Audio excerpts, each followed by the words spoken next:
नमस्कार. Cook with Sonal या आपल्या यूट्यूब चॅनलमध्ये तुम्हा सर्वांचं खूप खूप स्वागत आहे. आज आपण शेवग्याच्या शेंगाची भाजी बनवणार आहोत. छान अशी ही भाजी तयार होते. सोबतच आपण मोकळी भाजीसुद्धा बनवणार आहोत. आणि मोकळी भाजी बनवण्यासाठी आपल्याला डबल भाजी करण्याची गरज नाही. एकाच भाजीमधनं आपण मोकळी आणि पातळ अशी भाजी बनवणार आहोत. मस्त अशा या दोन्ही भाज्या तयार होतात आणि खायलासुद्धा खूप छान लागतात. आपण या शेंगा शिजवून न घेता डायरेक्ट बनवणार आहोत, त्यामुळे भाजी करायला सोपी जाते. भांडीसुद्धा जास्त भरत नाहीत आणि शेंगांची टेस्ट छान भाजीमध्ये उतरते. तर चला आपल्या या रेसिपीला सुरुवात करूयात. शेवग्याच्या शेंगाची भाजी बनवण्यासाठी 7 ते 8 शेंगा घेतलेल्या आहेत. आता या शेंगा आपल्याला सर्वात अगोदर कट करून घ्यायच्यात. तर त्याची देठ आपल्याला अगोदर कट करायचं आहे आणि नंतर तुम्हाला जेवढी लांब शेंग हवी आहे तिथून कट करायची आणि अशा पद्धतीने त्याचं बाजूचं जे साल असते ती आपल्याला काढून घ्यायची आहे. तर पहा, अशा पद्धतीने सर्व शेंगाची साल आपल्याला काढत जायची आहे आणि शेंगा कट करत जायच्या आहेत. तर पहा, किती छान अशी पटकन याची साल निघल्या जाते. तर सर्व शेंगा आपल्याला याच पद्धतीने कट करून घ्यायच्या आहेत. तुम्हाला हव्या तेवढ्या तुम्ही याला लहान मोठ्या कापू शकता. साल काढल्यामुळे शेंगा पटकन शिजतात आणि खायला सुद्धा छान लागतात. तर पहा, अशी याची साल काढून घेतलेली आहे आणि आता सर्व शेंगा मी याच पद्धतीने कट करून घेत आहे. सर्व शेंगा कट करून झालेल्या आहेत आणि स्वच्छ अशा त्या धुवून सुद्धा घेतलेल्या आहेत. आता आपण वाटण बनवून घेऊया. तर त्यासाठी खोबरं घेतलेलं आहे, अर्धी वाटी कोथिंबीर घेतली आहे, 2 चमचे धने, 1 चमचे खसखस घेतली आहे, 8 ते 9 लसूण पाकळ्या आणि 2 मीडियम साईजचे कांदे बारीक चिरून घेतलेले आहेत. गॅसवरती कढई गरम करत ठेवायची आहे. त्याच्यामध्ये 1.5 पळी तेल घालायचं आहे.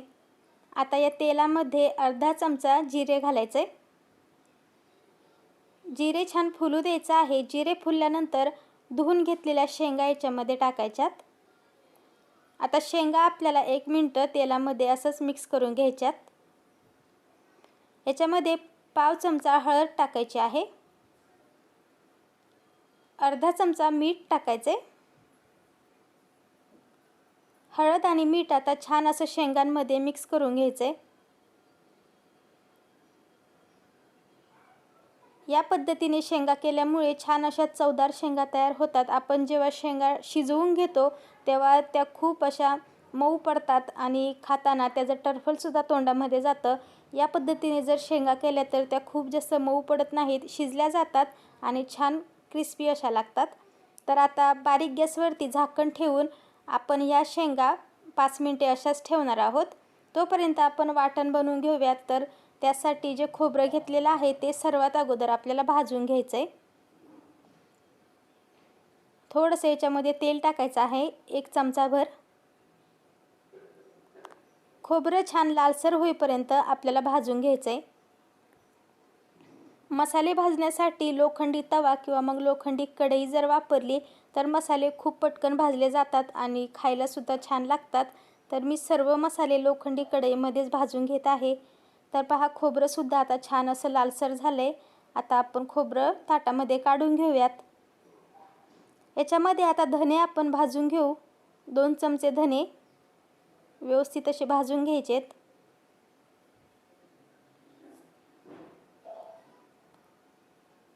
खोबरं आणि धने आपल्याला मीडियम गॅसवरतीच भाजायचे आहेत, कारण ते खूप पटकन भाजले जातात. आता खसखससुद्धा आपण धन्यामध्ये टाकून घेऊयात. अगोदर धने आपल्याला अर्धवट भाजून घ्यायचेत, नंतर त्याच्यामध्ये खसखस टाकायची आहे. लसूण पाकळ्यासुद्धा आपण याच्यामध्ये टाकून घेऊयात आणि छान असं आता याला 1 मिनिट व्यवस्थित असं भाजून घ्यायचं आहे, त्यातील खसखस पूर्ण लालसर होईपर्यंत. आता पहा, खसखस छान तडतड उडत आहे, म्हणजे ती भाजलेली आहे. आता आपण हे सर्व काढून घेऊयात एका प्लेटमध्ये. आता याच्यामध्ये आपल्याला कांदा भाजून घ्यायचा आहे. 2 मीडियम साईजचे कांदे उभ्या स्लाइसमध्ये चिरून घेतलेले आहेत. 1 चमचाभर तेल टाकायचे म्हणजे कांदा पटकन तळसला जातो किंवा मग भाजला जातो। कांदा भाजायला थोडासा उशीर लागतो, साधारण 2 ते 3 मिनिटे सहज लागतात। आता कांदा भाजतोय तोपर्यंत आपण शेंगा सुद्धा एक वेळेस असं मिक्स करून घेऊयात, म्हणजे ते दोन्ही बाजूनी छान अशा शिजल्या जातात।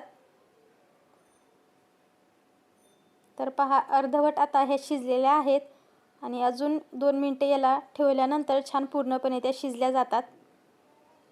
आता आपण कांदा व्यवस्थित असा भाजून घेऊयात। शेंगा शिजेपर्यंत कांदा छान असा भाजला जातोय। या पद्धतीने भाजी केल्यामुळे भाजी खूप पटकन होते। एकीकडे शेंगा सुद्धा शिजतात आणि एकीकडे आपण मसाला सुद्धा बनवून घेऊ शकतो। तर पहा, आता छान असा हा कांदा आपला भाजून झालेला आहे। त्याला हलकासा लालसर आणि कुठे कुठे काळा असा रंग आलाय। आता हा कांदा आपण असाच ठेवूयात आणि वाटून घेऊयात। तर सर्वात अगोदर आपल्याला खोबरं, धने आणि खसखस थोडीशी दळून घ्यायची आहे।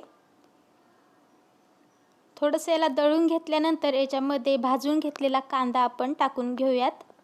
पहा, कांदा छान असा भाजलेला आहे। याच्यामध्ये कोथिंबीर सुद्धा आपण लगेच टाकणार आहोत। आता हे सर्व आपल्याला व्यवस्थित असं दळून घ्यायचं आहे। अर्धी वाटी पाणी टाकून मी याला व्यवस्थित असं दळून घेतलं आहे। छान त्याची बारीक पेस्ट तयार करून घेतलेली आहे। आता आपण शेंगा छान अशा शिजलेल्या आहेत का ते बघूयात। तर पहा, मस्त अशा या शिजलेल्या दिसत आहेत आणि छान सॉफ्ट अशा या शेंगा झालेल्या आहेत। आता शेंगा आपल्याला एका ताटामध्ये काढून घ्यायच्यात। सर्व शेंगा मी एका ताटामध्ये काढून घेते।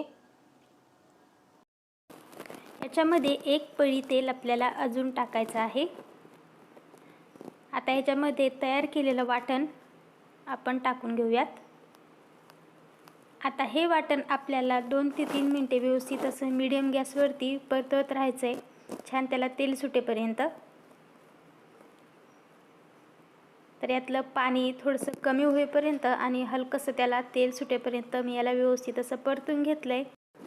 वाटण छान परतून झाल्यानंतर याच्यामध्ये 1 चमचा ठेवणीतला काळा मसाला घालायचा आहे। हा मसाला जर तुमच्याकडे नसेल तर तुम्ही याऐवजी अर्धा चमचा लाल तिखट आणि अर्धा चमचा गरम मसाला वापरून सुद्धा ही भाजी बनवू शकता। तर आता हा मसाला आपण व्यवस्थित असा मिक्स करून घेऊयात। अर्धा मिनिट आपल्याला हे व्यवस्थित असं मिक्स करत राहायचं आहे। वाटण आणि काळा मसाला छान असा परतवला गेला म्हणजे भाजी खायला खमंग लागते।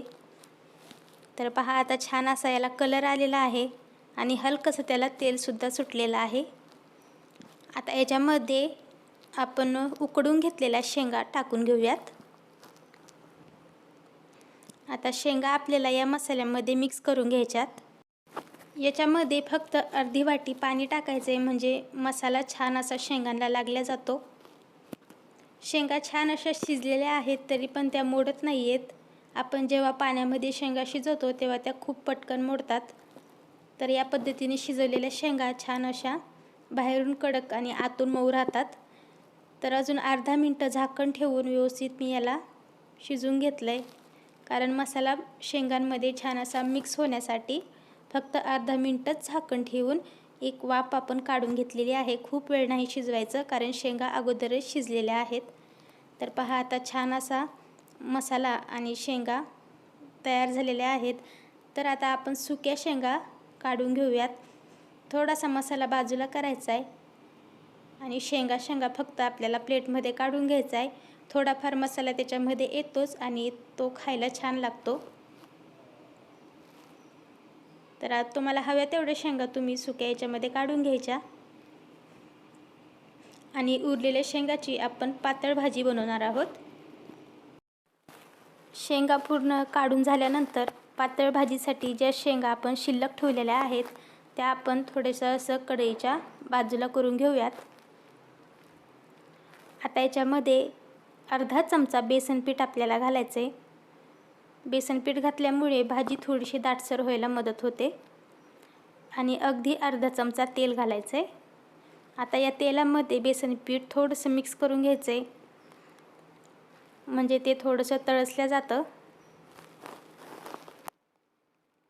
आता आपण बेसन पीठ सर्व शेंगांमध्ये मिक्स करून घेऊयात. अर्धा मिनिटे व्यवस्थित असं आता याला असंच मिक्स करत राहायचं आहे.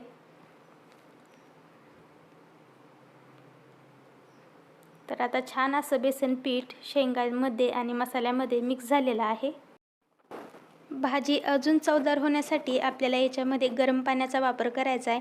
तर दुसऱ्या गॅसवरती गरम पाणी करायला ठेवलं होतं. आता पाणी छान उकळल्यानंतर हे भाजीमध्ये आपल्याला टाकून घ्यायचं आहे. आणि पाणी टाकताना गॅस बारीकच ठेवायचा आहे. पाणी अगोदरच उकळलेलं असल्यामुळे भाजीला सुद्धा पटकन उकळी फुटते आणि तरी जायची शक्यता असते. पाणी टाकताना बारीक गॅस ठेवायचा. चवीनुसार मीठ टाकायचं आहे. आपण शेंगा शिजताना सुद्धा मीठ टाकलेलं असतंय, त्याच्यामुळे तुम्ही भाजी थोडीशी चाखून सुद्धा मीठ याच्यामध्ये टाकू शकता. तर मी सुरुवातीला अर्धा चमचा मीठ टाकलं होतं आणि आता पाव चमचा मीठ टाकलेलं आहे. आता अगोदर आपण भाजी सर्व अशी छान मिक्स करून घेऊ. भाजीला आता उकळी फुटली आहे तर गॅस बारीक करायचा आहे. फक्त 2 मिनिटे ही भाजी आता आपल्याला बारीक गॅसवरती शिजून द्यायची आहे. आणि 2 मिनिटांमध्ये मस्त अशी ही भाजी शिजल्या जाते. शेंगा तर अगोदरच पूर्णपणे शिजलेल्या आहेत. भाजी शिजल्यानंतर छान अशी त्याच्यावरती कोथिंबीर घालायची. मस्त अशी आपली ही भाजी तयार आहे. पहा, छान असा त्याला कट आलेला आहे. कमीत कमी तेलामध्ये आपण ही भाजी बनवलेली आहे. खूप जास्त तेलाचा सुद्धा वापर नाही केलेला. सोबतच 2 प्रकारे सुद्धा आपण या भाज्या बनवलेल्या आहेत. भाजी वाढताना त्यासोबत कांदा, लिंबू, गाजर, भाकरी किंवा चपाती मस्त वाढू शकता. आणि छान अशी ही आपली भाजी तयार झालेली आहे. पहा किती दाटसर झाली आहे. खूप पातळ पण नाही आणि खूप घट्ट पण नाही. मस्त अशी ही भाजी तयार होते. एकदा नक्की करून बघा. आणि व्हिडिओ आवडला असेल तर लाईक करा, शेअर करा. चॅनलवर नवीन असाल तर सबस्क्राईब करायला विसरू नका. पुन्हा भेटूयात अशाच साध्या, सोप्या आणि चमचमीत रेसिपींसोबत. तोपर्यंत बाय.